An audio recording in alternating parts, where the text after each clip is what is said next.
Ready? The part that we recorded 10 minutes ago? No, that's all there. Okay. Sorry, I didn't mean to scare you. Welcome. I can't ad-lib that. No, we can't. We can transcribe it. Oh, God. Welcome to Rhythm and Pixels, a video game music podcast.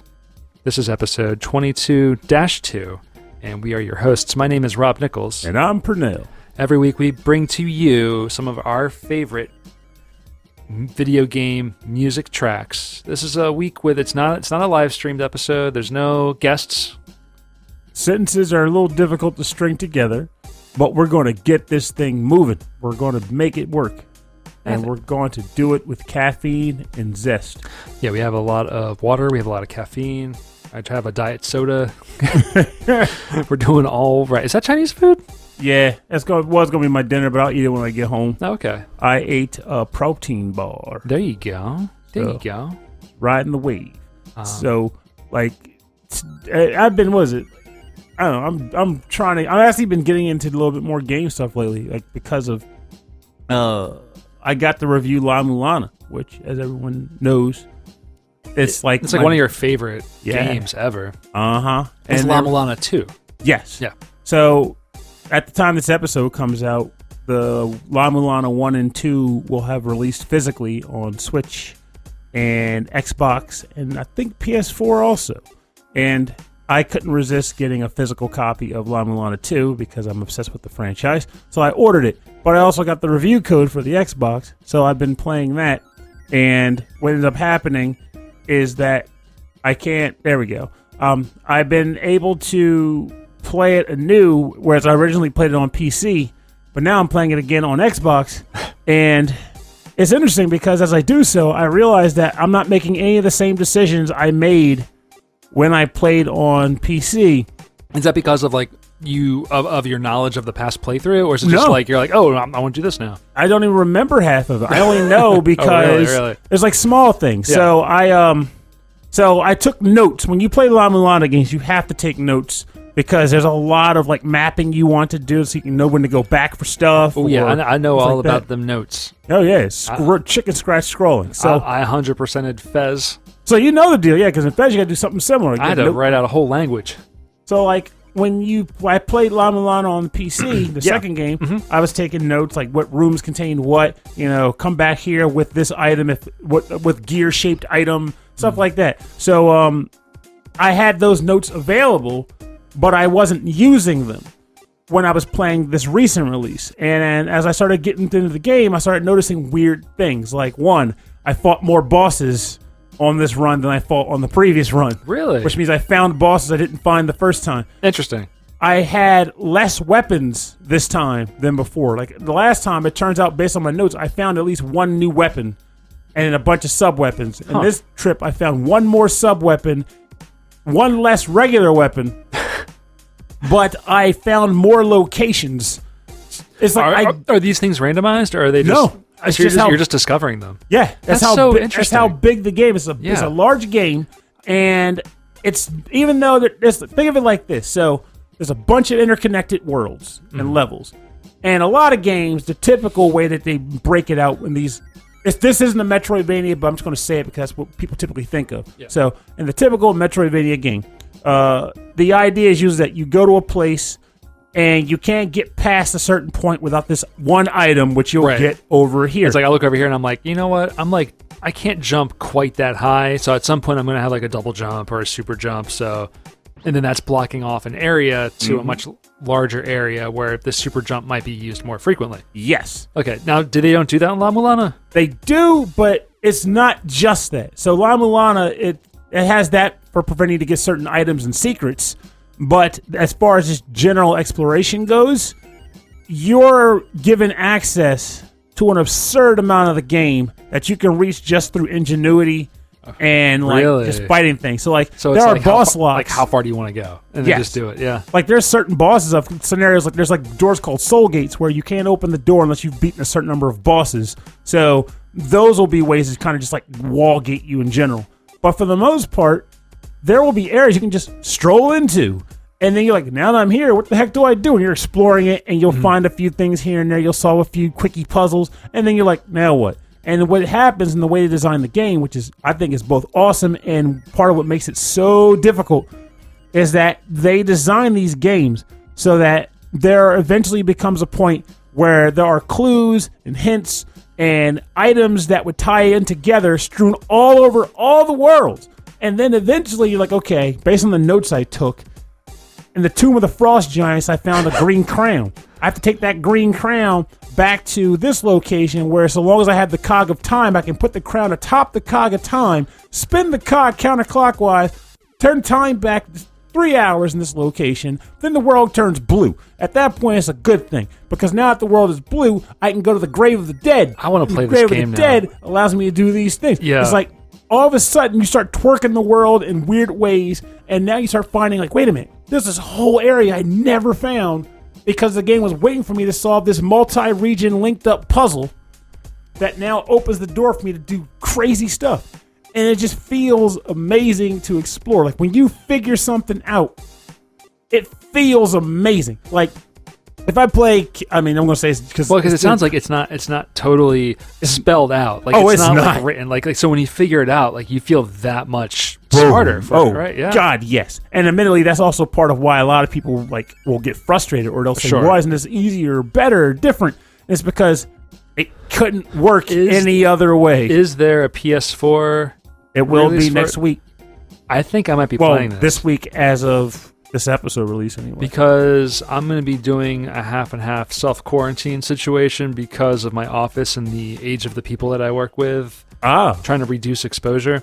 So are you I'm doing it more so to keep yourself from passing the bug, or to keep from getting it from others? passing it and maybe getting it. There's a lot of weird traveling happening because of the industry that I'm in. But that means I might have more time for games. Well, there you go. Honestly, it'd be interesting to hear someone else's take on it, because I only have it one. sounds really interesting. If you were to describe that to Christy, she'd be like super into it. I adore these games, and they're like, I think I mentioned this on the review proper. But the thing about this game that kind of gives an impression of like just how ridiculous they made it. So the original La Mulana was designed back in the early 2000s, and it was meant to replicate. That far ago. Oh yeah, Wow. it was meant to replicate an old MSX game, Oh. like that style of game. Oh, it's supposed to look like an old MSX game. Look and play like one. And the game was so MSX is a Japanese computer system, like how we had IBM's. Mm-hmm. They had the MSX. And there are actually like joke references to it too, like the computer you really? use in the computer. Actually, it's funny. I didn't even realize this until now. But you get a laptop in the game, and you run software on it. Game applications you run on it, and the laptop is called the Mobile Super X, which MSX. Which is the MSX, the Mobile Super. That's kind of cool. I So like that. this game was so non-linear, with clues that were so open to interpretation, that it actually took a group of people communicating together on a forum to work together to solve the puzzles in the game. So then the remake was made in 2013. Okay. And that was the one that I originally got a chance to play. Years later. Many years, yeah. Because it developed like a cult following, whatever. And that's when you got into it. That's when I got into it. I was recovering from my gallbladder surgery, and I was just at home playing that game. And I was obsessed with it. But that first playthrough, just like with La Mulana 2 now, I played, was finding all this cool stuff, getting excited, and then hit a point where I was like, what the heck do I do now? I've done everything I'm supposed to do, and I'm stuck. And it turns out that's when the real puzzle solving started. I had to get down and dirty, look at my notes. Oh, I got to squat between two jars in this room in this location. What happens? Oh, crap. Now the entire world flipped upside down, and I got to walk around. Wow. The whole game changed. Like, it was heavy, man. It was heavy. But it's not for the faint of heart. But if you're open for that challenge, it's worth your time. And keep in mind, of course, for those who are like, but this is too much. The game's been solved, quote unquote. So if you ever just genuinely quit, You could find. you can find answers. So they're out there. But I think the fun is getting as far as you can get. It's got me interested. I've been really into puzzles lately. Mm-hmm. So, my wife Christy has been getting into a lot of mobile puzzle games. Mm-hmm. First, it was like jigsaw puzzle stuff, and last year, the year before that, she was doing those like find 'em puzzles. You know, those silly Find the object stuff. And those get really bizarre with like stories and stuff. But then she started playing this one game, and she's like, "Wow, this game is amazing. It's like Sudoku, but it's not." She's playing Picross. Oh, Picross is great. There's so many different Picross games on mobile. Now, I've never played them one before. I just got a Picross game where it's called Murdered by Numbers. Oh, yeah? It's basically the music is done by the guy who did the music for the Phoenix Wright games. Oh, no kidding. And you are, I want to say you're a detective working in like a Hollywood-esque environment, working together with a robot to solve murders. And all the evidence and all that stuff is Picross puzzles. Oh, it is fun, man. I've never played them before until now. And so I started playing that, and then consequently, right at the exact same time, someone on my Facebook list, Daya, D-Y-A, he's a chiptune artist, amazing chiptune artist, and he was like, "Hey, Konami just released one called Pixel Puzzle." Oh, okay. And what it is, it's a whole bunch of classic, like super classic Konami games, pictures up from those games with like classic music and arrangements like playing in the background. It's amazing. It's so good. And then like every once in a while you get like a mini boss and it's like a hard stage. So I've been playing a lot of Picross recently. There's so many Picross games out there too. So no shame. I'm behind. I'm loving my puzzles again. Like I love Sudoku. I was obsessed with Sudoku. You were like entering tournaments at one point. Yeah, I was, and that's when I realized like I don't like to compete. I just want to play. But like yeah, especially if I'm traveling, like I play a lot of Sudoku, and now I'm like Picross is my jam now. I love it. I play Picross, Pixel Links. I'm a big fan of Pixel Links, and just like I said, things like La Mulana. I like solving exploration puzzles. I've been playing Mystic Veil, which actually I guess that review will come out this week. That's the card too. game. Yeah, there's a digital version that's coming out okay.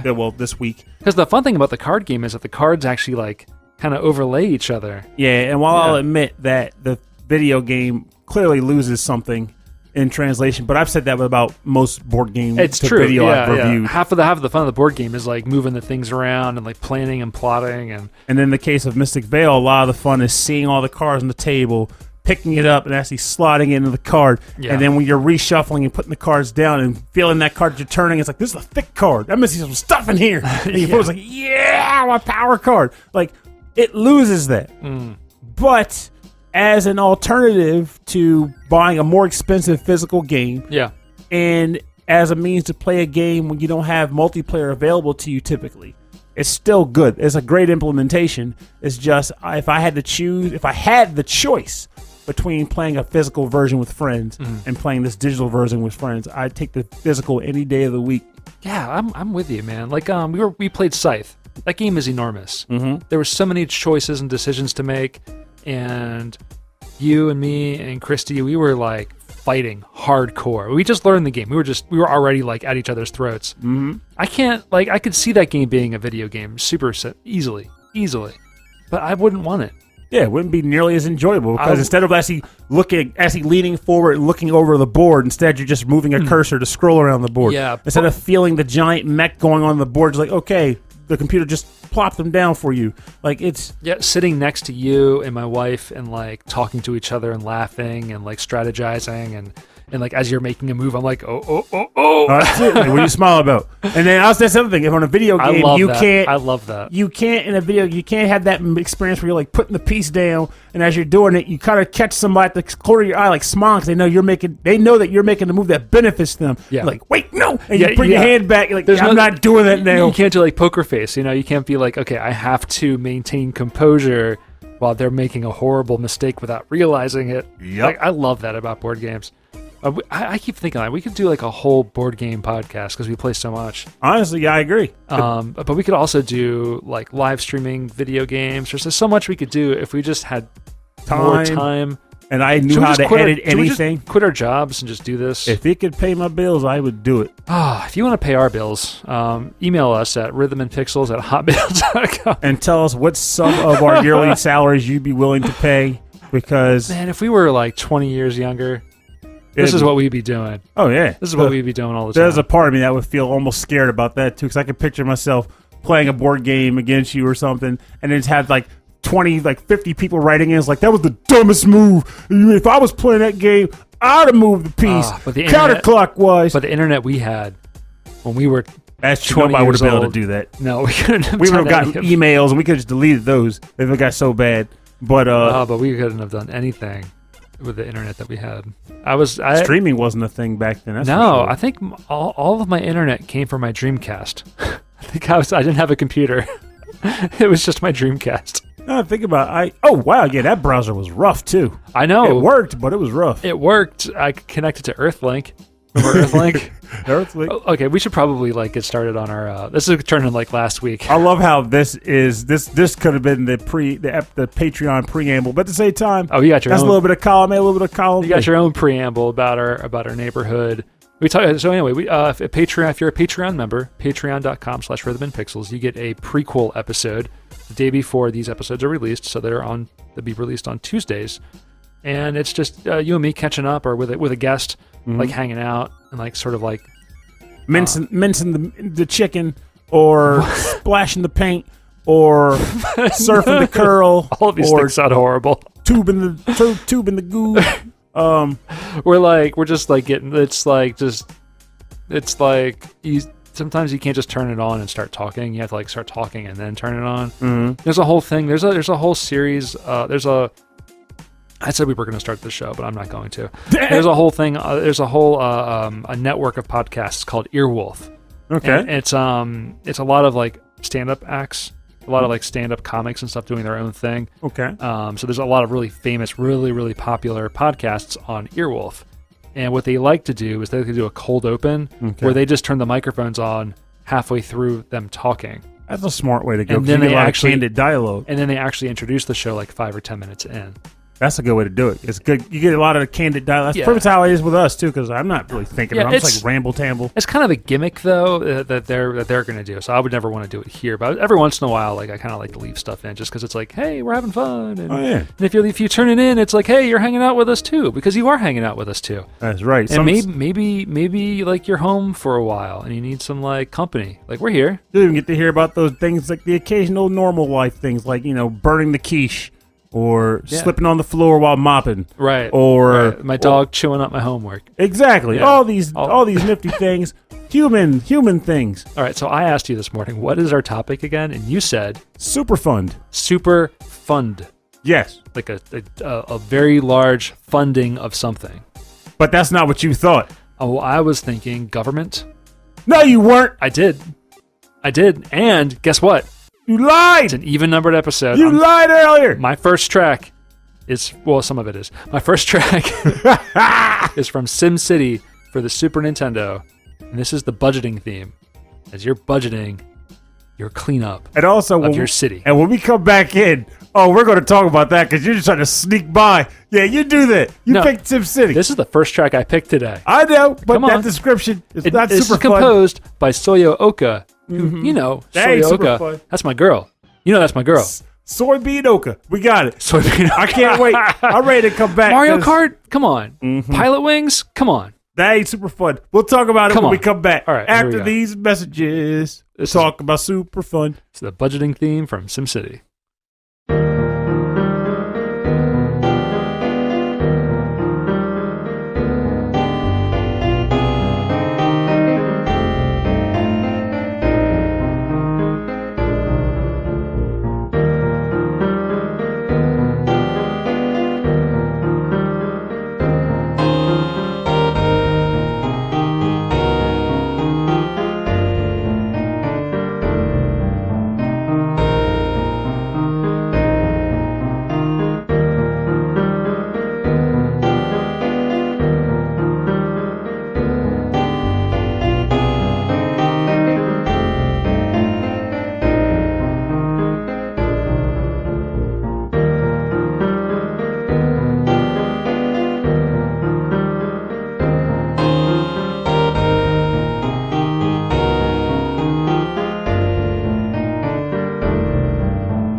This is the budget theme from SimCity for the Super Nintendo, composed by Soyo Oka. All right. This is a very chill... I love this track. Let me just talk about this music, Pernell. This music. Music. Yeah, talk about the music room. You can talk about the video game. Oh, no. Well, we'll talk about the music, because we got to go down this rabbit. you play SimCity. You start the game out with a set amount of money. Yes. Money. Right? And you're spending it on Things. Building residential areas, commercial areas, industrial areas. Yes. But then you start needing things like fire department, police department. Uh-huh. And then Social services. Every year you have to look at your budget. And, Budgeting! And you think, what are my taxes? How much So many money taxes. am I going to earn Make that bank. so that I can fund Fun stuff. my airport? Airports for So flying I can things. fund my police department. For crime stopping. So I can fund my bulldozer to take Or out crime stopping. half my residential area Crime because I've chosen them to die. stopping. As a tyrant mayor would. I like when I play SimCity, I like to make a big city, right? But then I take one residential area and I put it way out in the woods, and I don't put like a street to it. And It just runs itself. and that's where the hill people live. That's where the Hills Have Eyes takes place, Yeah, in Rob's Burg. That's where I keep all the crazies. So Rob tends to pick one horror movie location for every SimCity town he creates. And then Good to know. And then I like to take eventually I'll take one road and I'll move it back. I played this a whole lot last year. I had this one day at work where like things were broken and I was on customer support till like 4 or 5 in the morning, and I was on hold forever. Mm-hmm. So I was playing SimCity through archive, the Internet Archive. Uh-huh. I shouldn't have been, but Hey, sometimes you gotta do things it's while not you're like waiting. SimCity's a lot easier to play like kind of absentmindedly. Yeah, and you can always stop the And clock. I come back and I'm like, oh crap, everything's exploding. Tornadoes and Wait, was Godzilla exclusive to Super Nintendo, I wonder? I don't know. Wasn't it Donkey Kang? Was Donkey Kang doing No. it? No, you're definitely not taking me off on that tangent. I know I have another tangent to go on. still. SimCity 2000 was a UFO. Anyway, this is my Superfund. All right, so no. You can't tell me no. This is part of the. I love when this happens. So What I are you talking proposed the about? topic Superfund and just kind of assumed for some reason I do this that That, Rob like, knows what I'm talking that, about. like I'm in your head. Yeah, but Superfund. This is both for Rob and also for the listeners. I'm not a mind reader. No one is. I try to be, but I keep getting into trouble. Superfund, and this isn't even 1-to-1, but it's pretty close. It refers to a government funding government funding source that was created with express intent in the late 80s, early 90s of cleaning up toxic waste and hazardous waste spill areas. Mm-hmm. So, for example, I guess the Exxon Valdez thing could have been considered something related to, like, if it was done on land, more particularly, I would wager that could have been a super fun site because now we're going to spend thousands of dollars to send a team in to, over the course of many months. This is a really clean this specific up. topic, Pernell. Well, This is really. I have really reasons for why I specific. chose the topic, which my first track will definitely clarify. for Okay, you know everybody. what? I want to hear it. I want to know this because, like, And the funny part is I actually had an expectation or belief that was going to happen, but it didn't happen. But it doesn't matter because it's still awesome. oh wait, you expecting me to pick a different song? There's a very specific song I was thinking he was going to choose. So, nope. It might still be on my list. No, it's not. And don't add it. Okay. Don't try to cheat. I won't cheat. No, my list is solid. My There list it is. is written in stone. And that's going to make it part of the humor because I want to know what these other songs are that have nothing to do with Superfund. You are gonna enjoy them. Okay. So my first track is from Sonic Generations. And it is Generations. That's right. And it is not the track that everyone has been saying, why have you not played it on the show before? Who's saying But it what? is. A lot of people have made this claim. But I'm playing something very close to that. And that is the Chemical Plant Zone Modern theme, composed by Jun Sonoe. Okay.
You are listening to the Chemical Plant Zone modern theme from the game Sonic Generations, composed by Jun Sonoe. So, it's no mystery that I absolutely adore Sonic Generations, and I genuinely wish Sega would get off their butts and make a Sonic Generations 2. It just makes sense. Sonic Mania should have been Sonic Generations 2. Sonic Mania was a lot of fun. Yes, it was, but it would have been better if the levels in that game were Sonic Classic stages, and then there were modern versions just like Generations did. Oh, like mix them up? Yeah. No, it wouldn't even mix them up. It would just be one for both, because the way Sonic Generations did it was every world had a modern variant and a classic variant. So the intent being to kind of give you both play styles that people had come familiar with, and unintentionally kind of have you choose or realize what you like or prefer. And what I came to realize from that game was that I actually realized that I prefer the modern style, which is the behind the back running stuff, to the actual 2D platforming of Sonic. Interesting. Which is something I didn't expect, because I was also kind of in the boat of, oh man, 2D Sonic would be great right now. But then when I finally got, I was like, I like the modern stuff more. So, two things. One, I adore this track so much that I ended up mastering this stage. Like, I was speedrunning this level.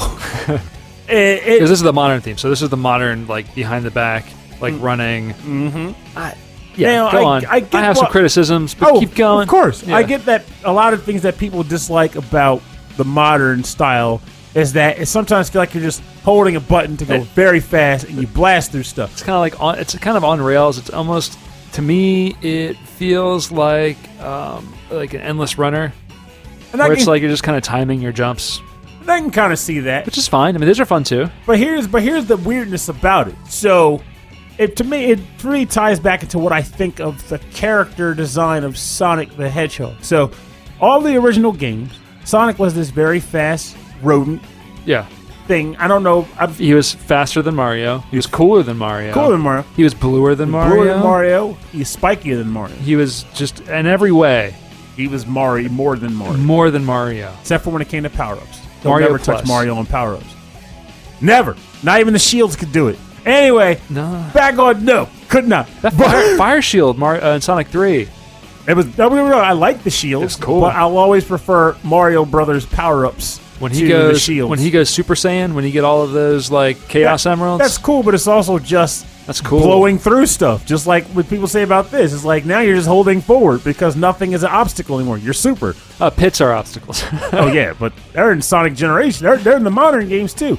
But I'm getting sidetracked. You're doing it. You're tangenting. I'm enjoying myself. You're good. So like the idea is that Sonic is meant to be fast, blow through stuff. And in my opinion, what I end up liking about the modern ones is when they get the controls right anyway, which I think Generations nailed compared to some of the older games, is that it focuses more on reactions, speed, and like timing of things. So while it may feel like an endless runner in some respects, you do have agency of control. Like you're trying to collect stuff as you're running. You're hitting enemies at the right time. You're finding shortcuts and making moves, and you're trying to make the best times as well. It definitely encapsulates the idea that you're utilizing Sonic for his characteristic of speed to the fullest. Whereas a lot of the old platformer games, though I admit, I get that it was technical and it was kind of also by design. Yeah, but it wasn't they're hindering you. You're running to a point. Yeah, in both games you're running to a point. There's like fast. There's sections that are fast, but most. But they're like set pieces though. Yeah. It's like, hey, Sonic. On the Green Hill Zone, you're like, okay, run. The first level, they kind of give you a lot. You can kind of go nuts there if you want. But the later levels, you're like, okay, slow down. You got to jump this pit. The Chemical Plant Zone's a really good example of that in Sonic 2, because it's like you're kind of running around, then suddenly, like, okay, now here's a spring. It's pushing you forward super, super fast. But then a lot of the times, like, you're underwater and you're platforming your way around. Mm-hmm. And again, I like playing all of it. Like, both classic and modern are fun. That's a good argument. I'm not sold. But I think that's a really good argument. Yeah, it's like it's one of those where it's like everyone has a preference. Like, don't get me wrong. Like, I would never say you don't like modern over classic. You're insane. That would be stupid to say. I'll just say I don't like a lot of modern. But that's just me. I would say honestly I would even loan it to you if I knew you would play it. But I just realized you don't have a 360. We get to come on a mouse to play it. But you should try Generation.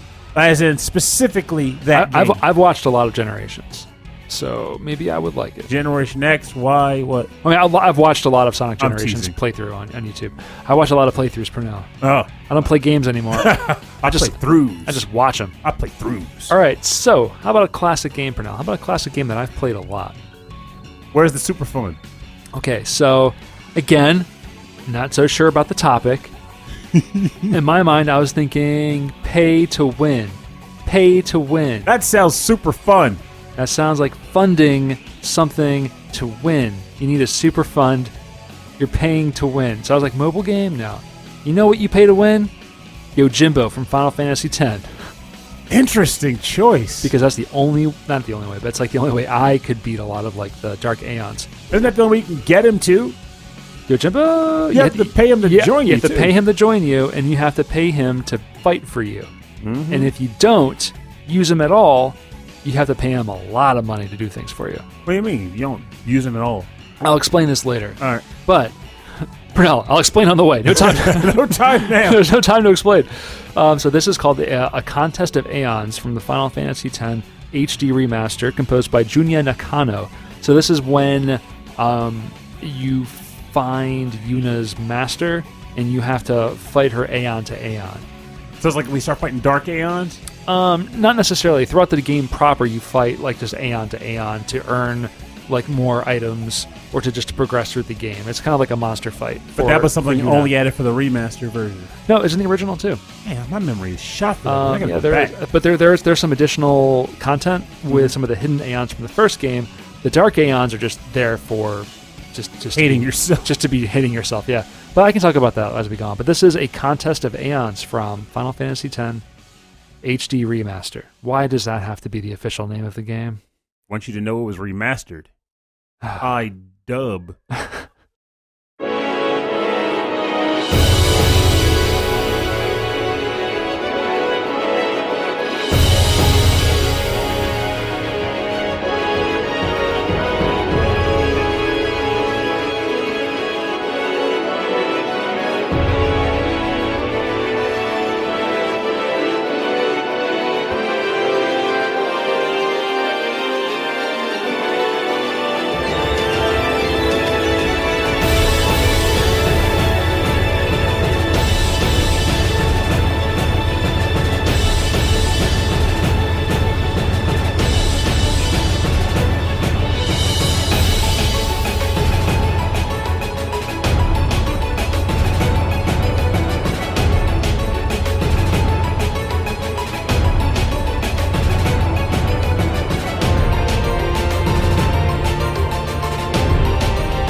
Check out that Superfund. This is Yojimbo is your super fund.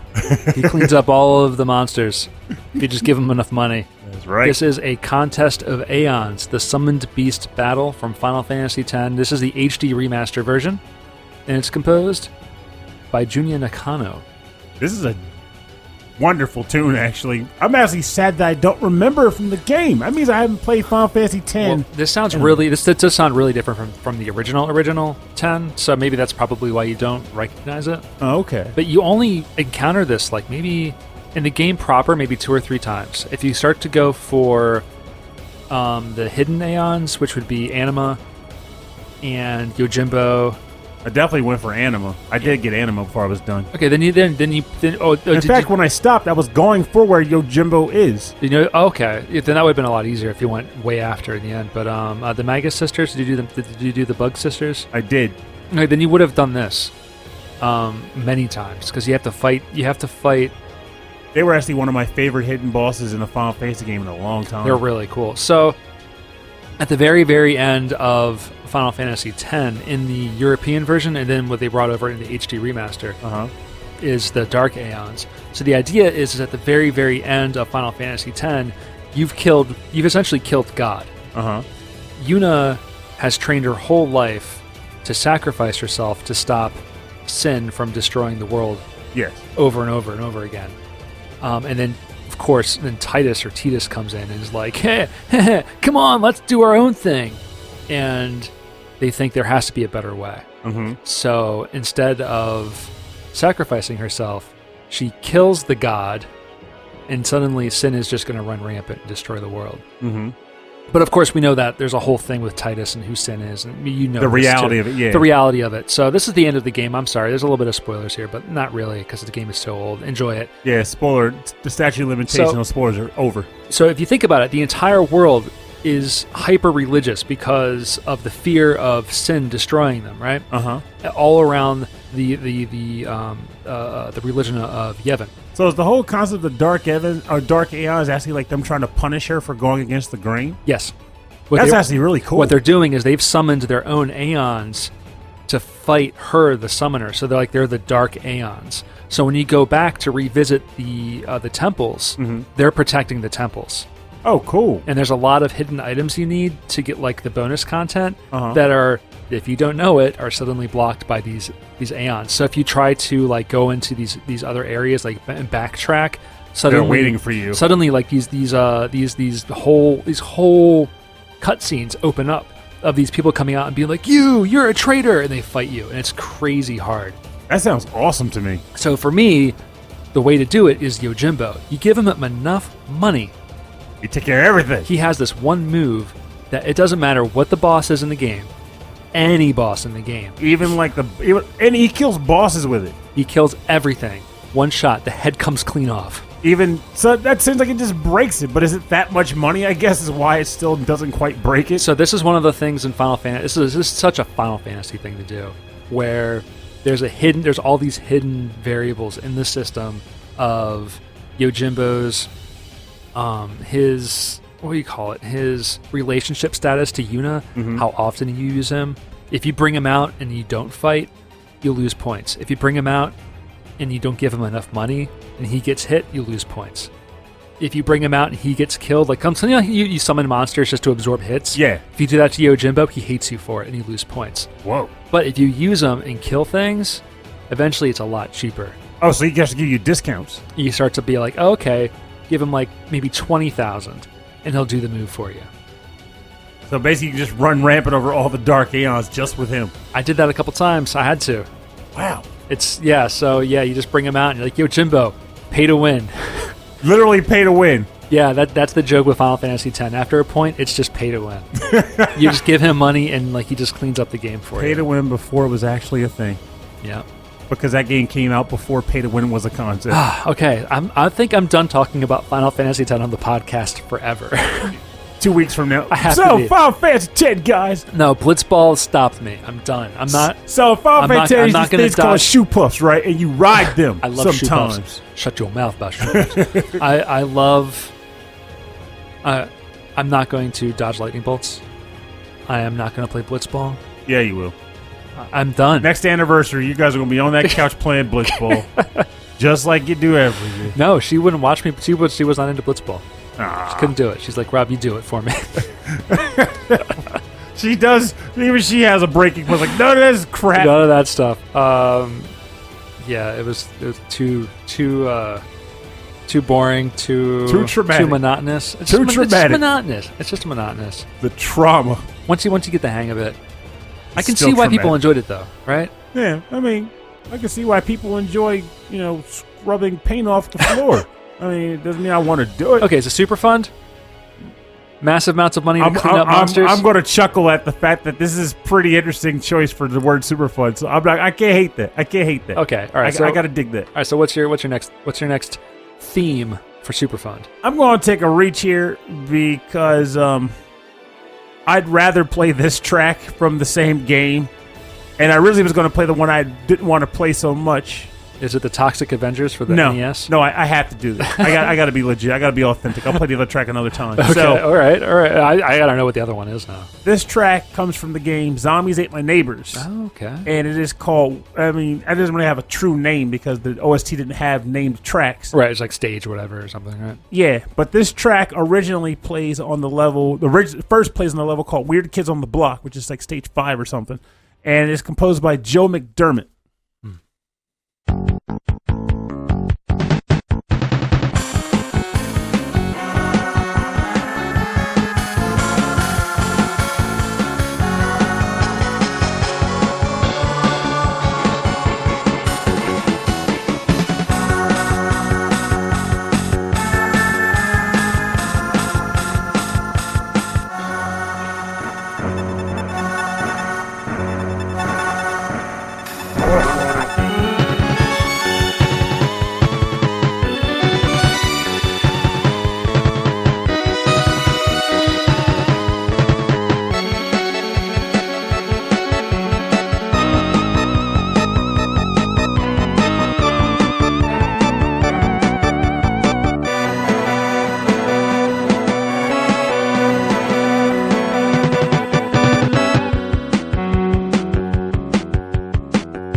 All right.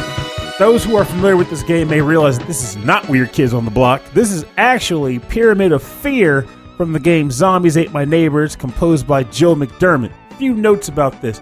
The reason why we didn't pick Weird Kids on the Block is because it was already chosen on a previous episode and Rob's masterful ear caught it. Yeah, I couldn't believe that I remembered it. It was from 2 years ago. We had Viking Guitar on the show. That was a good episode. And I think they were only here for so long. We had actually. He was there for the whole episode, I think. I might be thinking of someone else. No, it was not because we had them on twice. We had them on one time, and we ended up chatting with them for so long that we never actually started the episode. So if you're a Patreon member, and if you search through the Patreon exclusive content, there's actually an episode, like a bonus episode on Patreon, where we're just hanging out with them. Really? Just talking, yeah. From that long ago? Yeah. I didn't realize we were even doing the pre-Gamable episodes back then. Well, we didn't mean to. Oh, but you had it already. Because we were going to record. We were waiting for somebody else. I think it was their drummer. And we were just hanging out and talking for so long, and we were having such a good time. No, in that case, it wouldn't have been him because Spiking Car is just one guy. Well, there was a bunch of them together. I remember maybe he came up with like Mega Beardo or something. Yeah, there was a few of them together, unless I'm thinking of another band. We'll figure it out, but I got a feeling you're thinking of another band. But the second thing is that earlier I made a comment about I was going to pick a different track, but I wanted to stick with the theme. What was the other track? This is the better track. Oh, this is the better track. I wanted to pick this track because this is probably my favorite track in the game, along with the chainsaw. I like it. I like this way more than that other one. The other one's it's like a fun, like scary track. It's very atmospheric. Oh yeah. This is like. Oh, this is one of, like I said, this and the chainsaw scary. are the best tracks in the game, hands down. This is a lot like. It reminds me of like the Munsters. You know, it's like fun horror movie. Yeah, I like that. And then the last bit, this game is the reason why I know what Superfund even is. Oh. So I chose the track Weird Kids on the Block because that theme is what plays on stage 43 of the game called Superfund Cleanup Site. I had no idea what Superfund was, so I'm like, what the heck is a Superfund Cleanup Site? So of course, back then, that inspired me to learn about Superfunds. And also, at the time, I was getting into environmental science, so it was very convenient that that's what it referred to, because it was very tied together nicely with my career path at the time. But this level involves... environmental science. Environmental science. Right. Yep. So the Superfund cleanup site stage, typical stage looking for your neighbors, teachers, babies, archaeologists, you know the works. But the monster variety here is annoying as heck. You've got the fishmen, which are annoying for those who are familiar with the game because, they swim through water, jump out of the water, land, and immediately swipe you, and they can kill inner tubers. They're the only monster in the game that can kill inner tubers. The innocent bystanders who are in inner tubes in the water. Yep, they'll take them under the tube and kill them. My only experience with this game is playing with you. And you didn't like it very much back then. No. Which makes me sad. It's still one of my favorite co-op games ever made. You're like, this game is not fun. It's another co-op game where it's just you shouting at me. That is true. That's how this game is designed. Like, you get to a point where you have to play, look up some Let's Plays. In fact, look up the Let's Play of someone playing this stage. It's not just you shouting at me, it's you shouting at me, follow me, go this way. Follow me, go this way. Don't go over there. I'm not playing a game anymore. This is just like... This game is a keep up with Purnell and try not to die. This is a prime example of a game that deserves some form of remake where they actually allow you to not be on the same screen together. Yeah. Because that was why that game had that problem. It had the gauntlet thing going on where you're sort of like, you can kind of pull each other in other directions. But eventually it would stop. Like some games, they'll pan the camera out, but this game didn't even have that. It was just, here's the screen.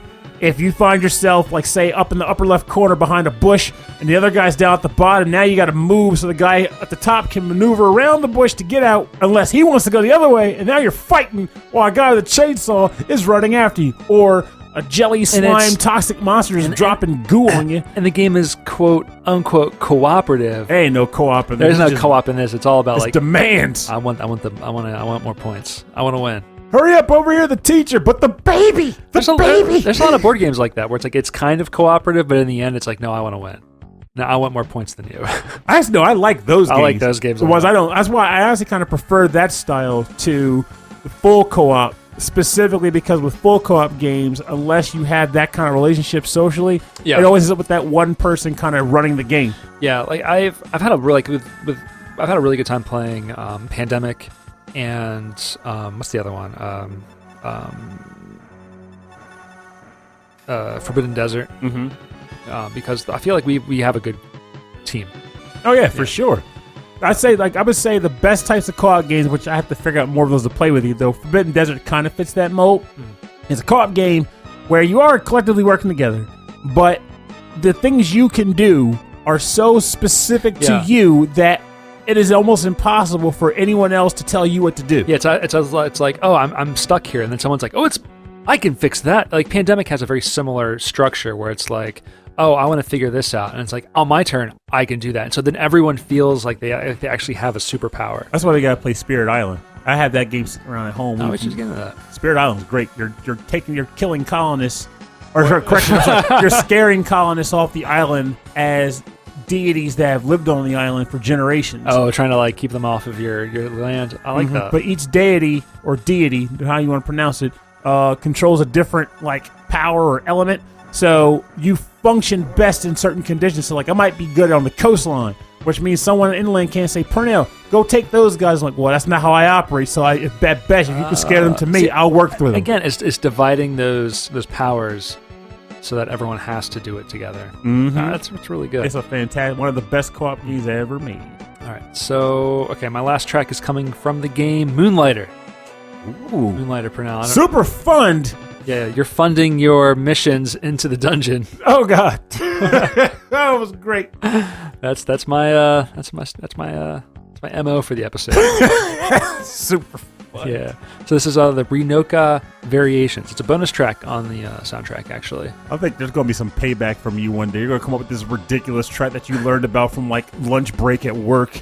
It's gonna be okay, I guess this makes sense. No, I gotta tell you right now, my favorite unexpected find has been Bill's Tomato Game. That was a good for the tune. Genesis. Matt Furnace. I've never even heard of it, and suddenly it just showed up on my list, and I'm like, what's this thing? And it was incredible. But anyway, that's last week's episode. Check out last week's episode. It was a lot of fun. This is from Moonlighter, composed by David Fenn and Pablo Caballero.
This is Rynoka, the Rynoka Reno 911. Rynoka Variations, the bonus track from Moonlighter, composed by David Fenn and Pablo Caballero. The funny part is I don't even know where this comes from in the game because Moonlighter, the music, it's great music, but it's one of those games where I feel like the music can be played almost anywhere in the game and it would fit. Yeah, it's designed in a way where it's not just super ambient, but like it does kind of fit everywhere in the game. This is a bonus track, so we don't know really like if it was even included in the game. It might have been just a variation on another theme that it was just it's too good to include it on the soundtrack. And I really like it. Like I've been listening to this all day today. It's just so nice. Actually, you might like Moonlighter the game too. It's fairly short. Yeah, it looks like fun. So like you're a merchant. Yeah, you're a merchant who moves into a town, and you open a business, but all of your merchandise is acquired from dungeon diving. So you dive into dungeons, find goods, bring it up top, and you sell it. But the thing is, you set your own prices and try to gauge the market value of your stuff. I like that. And that, to me, is part of the fun. Like, you'll have a ledger, and the ledger will have all the stuff you find, and it'll be like, I think it gives you, like, rarity levels, so you can have an idea, like, okay, this is a rare product, which means it should fetch a high price, but if the product itself isn't in demand, then you'll have it priced high, but no one will buy it. So now you're trying to like figure that out. If you price it too low, then people will jump on it and buy you out because they're like, oh, good deal. Take him out while he doesn't realize it. Like the other side of that is that one board game that you have that I love. It's Bargain Quest. Bargain Quest. Is that hard to find now, or I think it's gotten better because Renegade picked him up. Okay. But originally he self-published and it was really hard to get. That game is fantastic. Don't buy it because then there'll be another game I don't get to play anymore. Me? No. Our listeners should play it. Oh, yes, somehow. Also, the guy who created it is a really cool dude, so he deserves that money. So, like, your merchants selling, like, potions and armor and swords to people to adventurers coming through your town. And then afterwards, they pick up all of their items from you, and then they fight. They fight boss monsters. Whether they win or lose doesn't matter so much as long as you get enough money out of them. Yep. In some respects, you want them to lose. Yeah, you want them to lose so that they can keep fighting and get more money, or to spend more from you. Or if they're already broke, kill them off so that a new customer comes in. I know. And like some of them are so bad. There's the the old rich guy who comes in who buys up everything but has no skill. Yep, so basically he's walking around with weapons he doesn't know how to use. Yeah, I love that. Like, he's gonna die, and so everyone's like racing to like sell him like bags of nothing, and he's like, "Yeah, I'll take it." It's a fantastic game. And I still have the Black Market expansion, which I never got to use. Oh man, we got you. I feel like that's one of the games I feel like I could just pick up and play anytime. If you're like, "You want to play this game?" I'm gonna say yes. I need to make a list. I've never won. I'm so bad at it, but I think it's so funny and it's just so much fun. It's fantastic, and it can be played constantly. Like, I feel like I need to make a roster of top games in my collection because I have realized I've started to gravitate towards certain games when I go to people's houses. Because there are games where I'm like, I want to play this, but I think it's too much for people that in this group that want to play. There's games there's games in your mind that are like these are the winners. Like these are that every time you bring it out, chances are people are going to have a good time. Yep. Like what was it? I think it wasn't when I went to visit Matt and like Chris from former Rare Candy, a weekend or two ago. Oh yeah, Matt. Yeah. And I brought some board games then because like the idea was we were going to meet up to play board games because we never get to. And I was like, okay, kind of put the games in the bag. And I'm like, but wait a minute, who's going to be there? And I'm like, okay, they're not going to want to play this game. It's too heavy, so I took it out of the bag. This game is just like Sushi Go Party. And I was like, this is an easy game to pick up and play, which means I finally opened my copy after like 2 years. It's finally open. But I was like, they'll play Sushi Go Party. It's an easy game to pick up and play. I bought that at Retro World like 3 years ago. Yeah, and I was like, what are you doing? I own that. Why are you buying it? Now I can't play my copy. That was such a fun one. But it was fun to play up there, so it was worth it. But like, I ended up having to pick and choose certain games, but I knew these are the games that I know are hits with almost anybody. They're easy plays. So real quick, I'm sure that our listeners are loving this, but what did you guys play? We played Sushi Go Party, which is fantastic. We played Simpsons Codenames, which they brought. Oh, that sounds good. It was fun. Yeah. I like it. It was funny enough, you didn't need anything to do. You didn't need any knowledge of The Simpsons. Yeah, it's code names. Yeah, I was expecting it to be like Simpsons scenes from the show. Was it words or pictures? It was pictures, but you could play words on the other side if you wanted. I like that. So it's a great word game. And then what else did you play? Anything else or? That was genuinely it because we originally were going to. We did play another game, but it was video. But I'll tell you in a second. So originally we were going to just play lots of games, but we all hadn't seen each other in a while, so we were just like talking and catching up. Yeah. And hours went by, and then we ordered dinner, and then after dinner we played games. So by that point it was like 9 o'clock. It was like, we played Chocobo Party Up. Chocobo Party Up. That's a board game? It's a Final Fantasy board game starring Chocobos. It's awesome. It's not Chocobo Racing. Nope. You are actually trying to find and befriend Chocobo and bring them back to your nest. Ooh. While other players are doing the same and trying to steal your Chocobos from you. Oh, cool. And you can find like cards that have like summons, like like a white mage and a black mage and a golem and a carbuncle, I think it was. Oh, that sounds cool. I like Moogle. that. It was pretty fun. Was that one in your collection or? I don't own that one. That was Matt's. That was Matt's. And we ended up playing a video game that conveniently I got the review code for at the table. And I was like, well, I can only play this multiplayer local, but luckily what was that? There's a bunch of people. It's called Hidden in Plain Sight, and it's great.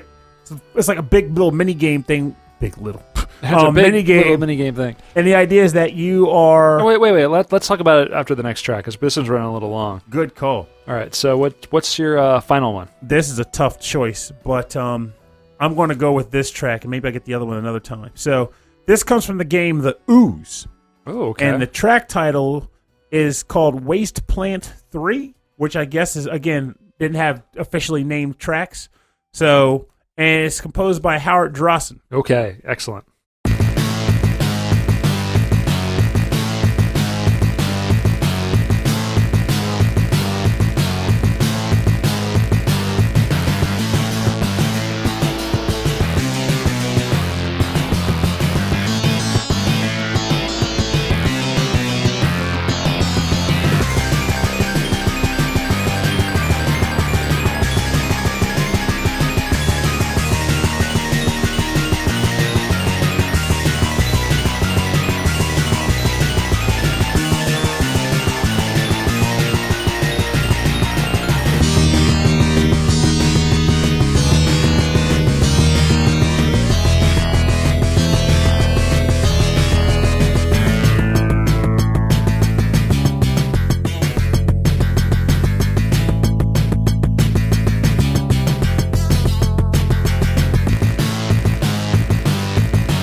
Welcome back. You're listening to Waste Plant 3 from the game The Ooze, composed by Howard Drossin. First time I heard this track, I immediately felt I know who composed this. Oh, the my sound gosh. is so distinct. Oh, that's so funny. Waste Pants. Waste Pants 3. Gotta buy more pants. How'd to buy Waste Pants 4? Space Pants. Have you seen Space Pants? It's a Space Pants, baby. Yeah, I've been there. You've been there, baby? I've been to Space You've been Pants. there, baby? Yeah, can't fit them. All right, so anyway, this is the Ooze. Yes, it is. It's a game. But you were playing this other game last week with multiplayer. You were telling me about it. Oh, the Hidden in Plain Sight. Hidden in Plain Sight. So the idea is that there's a variety of little different mini games, but the one thing they all have in common is that you are an NPC nestled amongst a sea of other NPCs. Okay. And you are trying to not be found out. Oh. Like one mode is one where it's like so one other person's trying to find you, or more. It's up to 4 players. Cool. Now, one mode is one where it's just a sea of NPCs. They're all the exact same NPC model, and they're all walking around the room. You have to figure out who amongst them you are, and then kill the other players, or walk and touch one of 5 statues as many times as possible within 3 minutes. But every time once a player touches a statue, a ding goes off, which tells you someone's moving. Right. So so they look. It's like so couch co-op or couch play is probably super fun because like, you're trying to like keep your face straight while you're like doing stuff. Yep. And also like I remember one time like I was playing with Matt and he accidentally hit a guy that wasn't me. And I was like, gotcha! And he's like, you can see his face like, oh shoot. So now he's like trying to blend back in, like walking slow and stopping. I'm like, I know who you are now. You can't mix it. And he was trying hard. Oh, that's funny. So I waited till like the clock was almost done. And just like stabbed him. He was like, I was like, I've been following you the whole map. You didn't even know it was me. Oh, and that's I so just killed you just for fun. So he thought he got away, and you were like just stalking him. I'm just stalking him. Oh, that sounds cool. That's like the perfect opportunity to play that game too. It's so good. And there's another mode called Death Race where it's like 20 NPCs trying to run a race across the finish line. There's a button for walking and a button for running. But in addition to just the normal racing element, everyone gets a gun with 1 bullet per player in the game. What? So if you're playing against 3 other people, you get 3 bullets. Okay. The goal is to, again, not be found out as a human player. Because if you're found out, someone's going to move their crosshair and try to kill you. What? But if you're smart about it, you can be not too far ahead, but not too far back, so that you have a chance to win. And one of the best things to happen in this game is when someone tries to shoot you and they either shoot the wrong person or they miss, and then you just mash that run button, like, gotcha, gotta go. And it's hysterical. And you can't help but laugh while you play. And it's so simple that anyone can play it. It's a quick pick up and play. That sounds great. That sounds so really good. great. I originally played that at a friend's house on Steam, Yeah. but then when I saw it pop up on the Switch store releasing this week, I jumped. I was like, we gotta get this because I want to tell people about it. It's so worth it.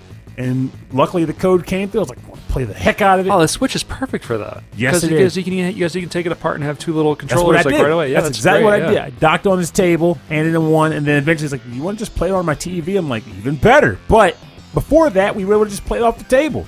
It's perfect. That's I awesome. love the Switch so much. Yeah, we've been thinking about getting one. You should. Yeah. Make sure there's a few games you want. There should be. I mean, make sure there's a few games you want. Zelda, the new Zelda, which I guess isn't new anymore, is one that's been on my mind for a long time, and I feel like that's something we could like really enjoy together. Yeah. So I've been thinking a lot about it. We might. I think you did. Yeah. I honestly think you'd get more use out of that than the PS4. Oh yeah, I think so. Right. I said this. I mean, I bought the PS4 for the Street Fighter. This is our tangents episode. Not yet. We gotta get a guest for that one. Honestly. Yeah, I know that would be a good thing to do. Maybe we'll bring Chris on for that one. You might enjoy that. Actually, well, he might actually. I know Chris had a topic in mind. Oh, okay. But Is it Ease again? it wasn't easy. It was Gaiden games. oh, that's right. Yeah, Gaiden game. Which I thought was hilarious, considering that Turbo City Gaiden is out there. I was like, that would have been perfect. That went perfect for Cam, but no, the last episode was. I think the topic was a lot of fun. Yes, it Yeah. was. All right, so the track is over, so I'm going to turn this track all the way down, and we're going to get into our bonus round. Bonus. Bonus round is where we play remixes and arrangements and covers on our theme, and where I frantically change my tracks. Which he did. He did. I kept it within the same world. Which is hysterical. Sornak, the Horgehog. Oh, Gorb. Oh, Gorb. So this is Amy's Toxic Cave from Sonic Spinball, but remixed by Ben Briggs. Oh, yeah. This is from Spin Dash, which was released by Game Chops. It's a compilation of great Sonic remixes, all compiled and mastered by DJ Cutman. So this is one of my favorite tracks off of the album. So enjoy.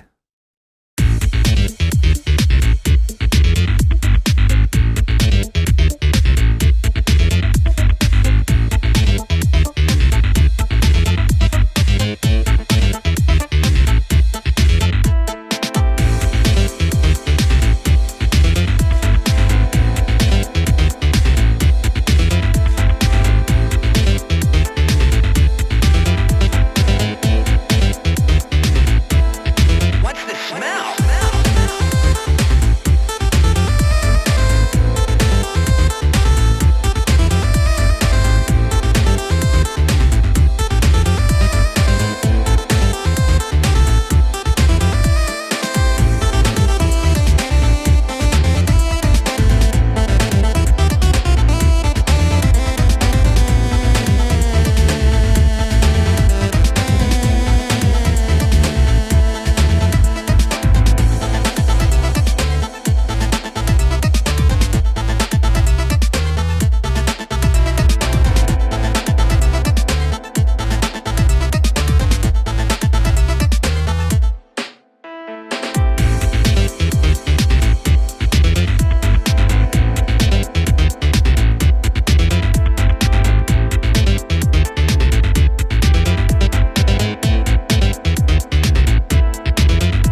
That was Amy's Toxic Caves from Sonic Spinball. That one's arranged by Ben Briggs. And Clutch Selection by Rob Nichols.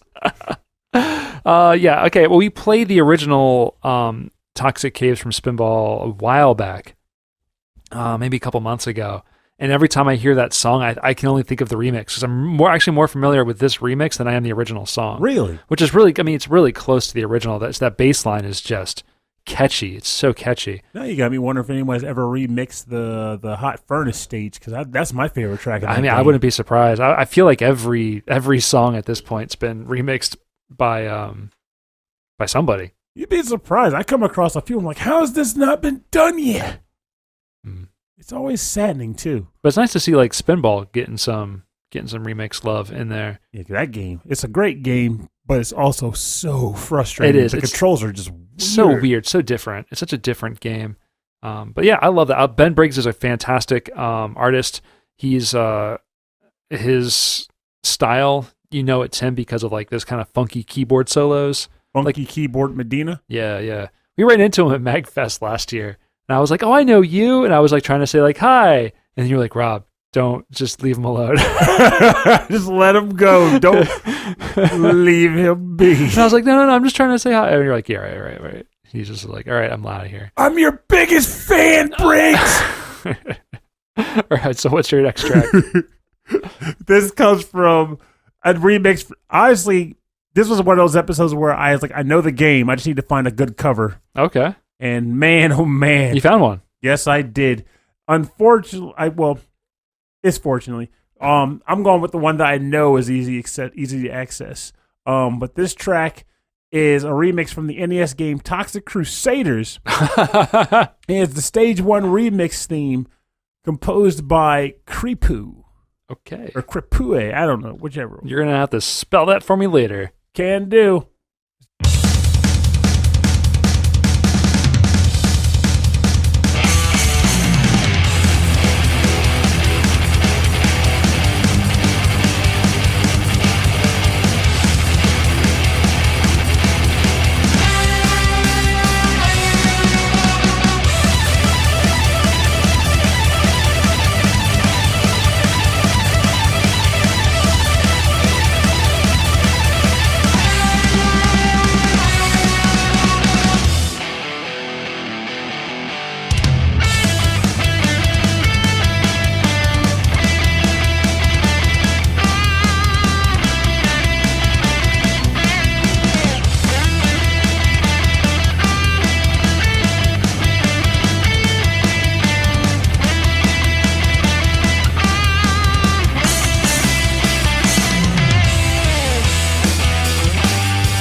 Welcome back. Hope you enjoyed Wipe 'Em All to Death, the Stage 1 Traumaville. Hope you enjoyed Wipe 'Em All to Death for now.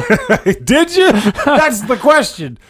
From the game Toxic Crusaders, covered by Creepue, a person who I have not heard of until today, but I have been listening to his music all day because it's really, really good. That's fun, right? Like when you're looking for music for the show, and then suddenly you find an artist you've never heard before, and you fall down this rabbit hole of discovering all of this guy's music, you know? And the beautiful thing about the way we do our show with the topics and such is that it's usually, a lot of times, it's those underappreciated games covers that end up filling the void. Like, how many people have covered Toxic Crusaders? I've got to wager not a ton. Yeah, how many people remember Toxic Crusaders, the video game? Exactly. And the funny thing about it is, Toxic Crusaders, the property, is still boggles my mind, because for anybody who's old enough to remember the Toxic Avenger, which the Toxic Crusaders spawned from, was a very weird, gross out movie that was not meant for kids by any sense of the word. No. So the fact that someone said, you know what we should do? Take this late teen, early adult, more so early adult movie, turn it into a children's cartoon show. And instead of being the Toxic Avenger, we'll call it the Toxic Crusaders, and he'll have a bunch of friends, and he'll be a hero. And then, of course, from that spawned the NES video game, Toxic Crusaders. Man, it's such a weird concept for a thing. But I feel like this is a great thing for a Superfund episode, given that he himself was a person who was imbued as he wasn't given super, he just became stronger. He was a janitor who got dumped into a toxic waste vat, and he developed no powers. He just became strong. Here's one of the greatest overviews. It's on Wikipedia. I'll just read this real quick. So prior to Toxic Crusaders, cartoons based on R-rated films had been attempted by programs like Rambo. But however, the content of the Toxic Adventure films was arguably more controversial than any of those, featuring strong sexual content in addition to intense violence. Yes, it did. It was created by the New York-based company Troma, which is a company is famous for super low-budget classic films like Chopper Chicks and Zombie Town, The Class of Nukem High. I remember Nukem High. Sergeant Kabuki Man. And NYPD. The animated Toxic Crusaders departed significantly from its live-action source. Oh, yeah. That's just insane. That's an understatement. Oh, that's so weird. They departed. So he's still weird and grotesque, but they're fighting bad guys, and it's so strange. It's so strange. But it's also a place and time where cartoons of that era were all about Captain Planet and cleaning up the environment. That was a big thing. I'm actually trying to wonder. I have to look into it again, but I'm wondering if that even what Toxic Crusaders ended up going for was him fighting eco villains. Yeah, yeah. All the villains were polluters. Oh, cool. Yeah, we're the Toxic Crusaders. They're from the planet Smogula. What, the Toxic Crusaders? No, the villains. The villains are from Smogula. Oh, mercy. Smogula. Drug Smogula. Right, so more information on our bonus round can be found at rhythmandpixels.com, where you have links to all their Bandcamps and SoundClouds and YouTube pages. Light up the smoke pipes and then mass producing the products made in China. Smogula.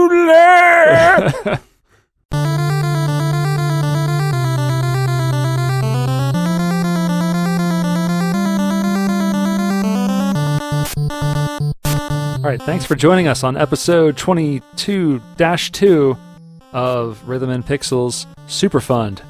The Superfund. I tell you, Rob's going to have to come up with one now. Yeah. No, I'm not sure if it's ever going to truly work, but I'm curious if he can come up with a topic where I will totally just screw up what he was thinking about. Next week is arpeggios.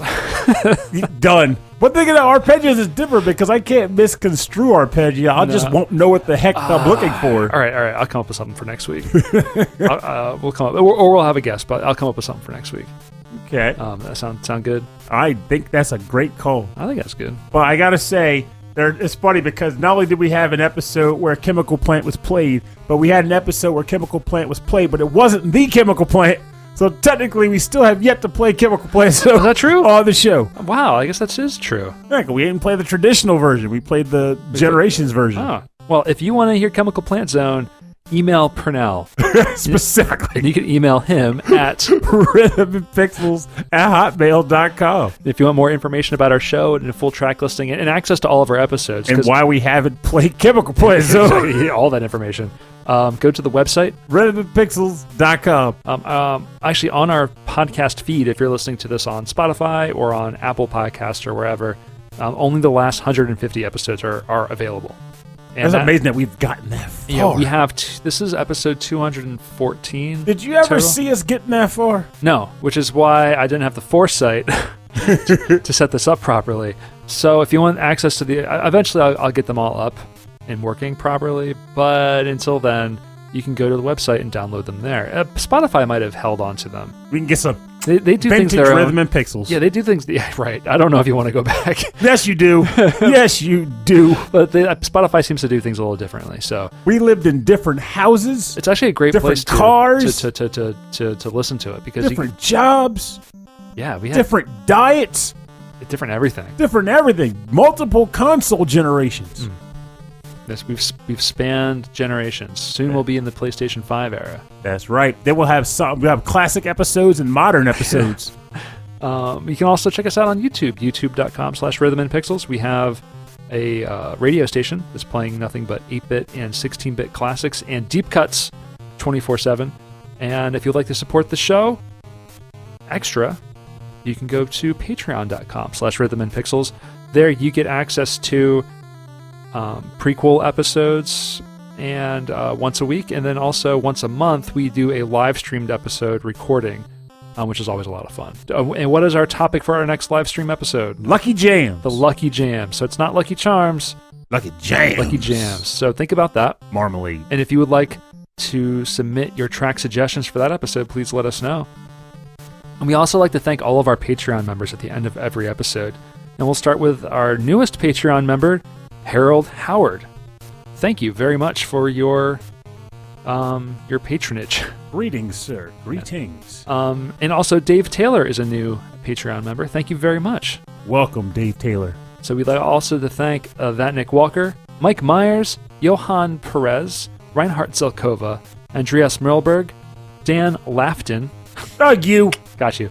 Phantom Jest, Steve Miller, The Autistic Gamer 89, Cameron Werma, Christopher Shenstrom, Bobby Arson from One Up Funk, Wicked Sephiroth, Carlos from the Heroes 3 podcast, Michael Bridgewater from the Forever Sound Version podcast, Brian Pitt, Chris Murray, who sent me, he's putting together trivia quizzes for our next Patreon episodes. Oh, friggin' mercy. Specifically for you. Oh, Just God. for you. You know what? The payback's going to be, I was talking to him before, too, if this ever happens. It's going to be fun. I figured out, it makes sense that he could be a guest specifically because he has the wine podcast. Yes. That he does, and the wine group he's been hosting and podcasting. So it'll be an interesting topic, like wines you can pair with games. Oh, that's a good idea. Because we were talking about that before he did that, and now I had a blog. fit. I had a blog that I was doing that with just for fun, ages ago, long time ago, and I never got very far with it because it was just too much drinking. Also, thank Patreon member Butsbo. Thank Hammock from KVGM, The Last Wave. Very, very chill, very smooth podcast. I want to thank Bruce Irons from the Mad Gear. He was on our episode last week, so it was 22-1. That was very good. Ed Wilson from the VG Embassy, another excellent podcast. Alexander Proudfoot, Davy Cakes, The Dude, Das Dude, The Last Rican, Bedroth, Kitsurito, Solus Sanctuary, Mix Six Master, Damian Beckles, Joe Vassallo, OK Impala, Chris Tienerson, Alex the Messenger, host of The Messenger Presents a VGM Journey, and then David Smith. As always, all of you, thank you very, very, very much for your continued support of our show. You are all wonderful, glorious human beings. I'm having a good time. You're having a good time. I hope you enjoyed the show. Please hope that you enjoy the show. Yeah. And one day, I swear, I'm going to stream a game. I don't know what that'll be. Yeah, we'll figure out a way to... we got to figure out a way to carve out some extra time. Podcasting does take up a lot of time when you have like full-time jobs and other goals. Oh, yeah. So, but I do like the idea of streaming more stuff with you. So, especially if I win. Especially if I win. We have to stop playing competitive games. Never! That's the jam! All right, well, thank you so much for listening. This has been Rhythm and Pixels. My name is Rob Nichols. And I'm Pernell. Have a safe week. And remember, this is the easiest one ever, because this hits me right in the Mean Bean Machine heart. Anyway, point is, we only have one planet.